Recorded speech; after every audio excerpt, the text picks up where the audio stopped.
Hello mga ka-fellies! Ang swerte natin ngayon, may biyayang dumating. Pag ang oras talaga natin ay nilalaan natin sa paglilingkod sa Panginoong Diyos, ibibigay niya yung ating mga pangangailangan. Ngayon, may nagbigay sa akin ng tilapia. Malinis na dahil ang store namin ay malapit lang sa palengke.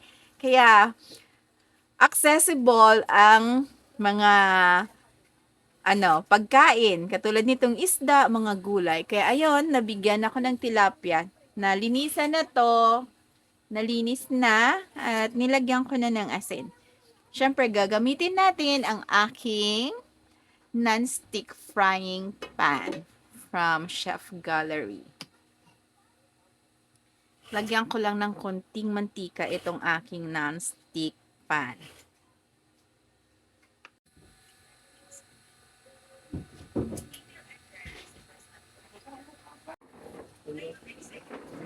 Mainit na ang mantika kapag ganyan nawala na yung mga bubbles.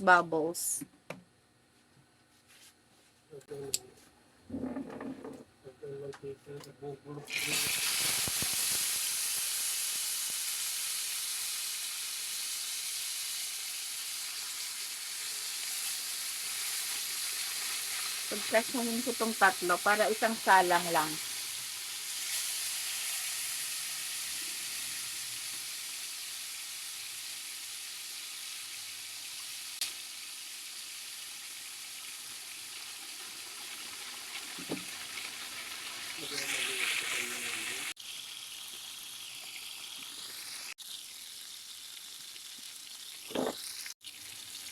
Pwede na itong baliktarin.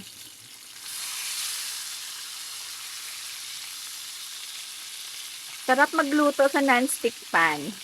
Hindi mo magiging problem ang magkakadikit.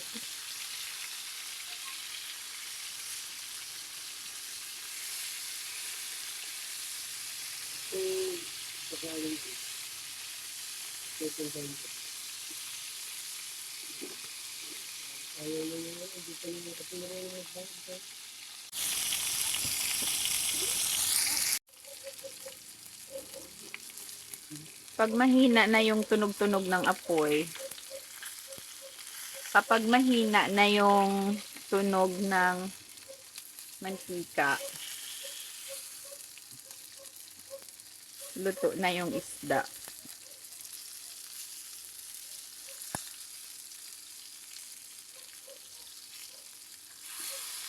Yan. Pero sobrang kapal nitong yung aking isda Tayo, check muna.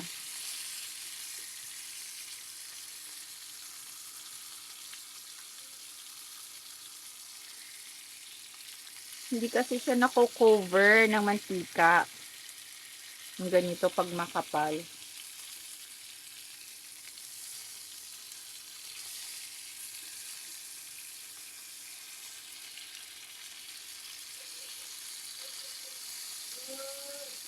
Yan o.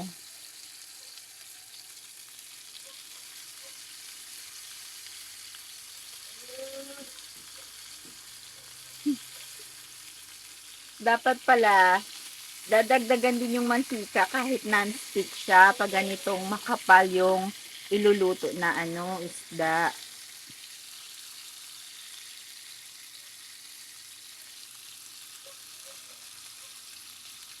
I-hold ko lang siya ng ilang minutes para maluto.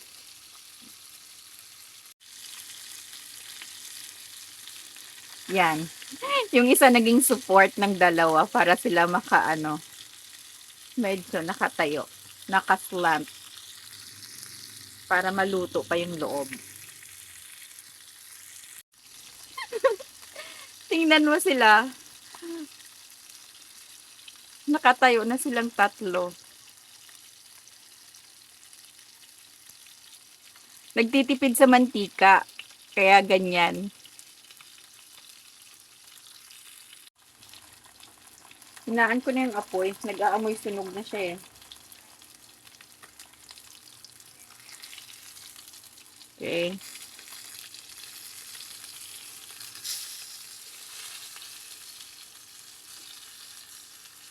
Okay.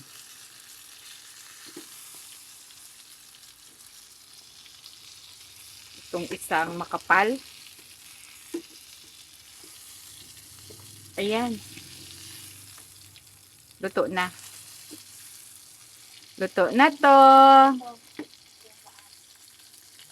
Pwede na tayong kumain. Maraming salamat, Kuya Bosyong, sa pagbigay sa akin ng tilapia. Thank you so much, guys, sa inyong pag-support sa aming channel. Bye!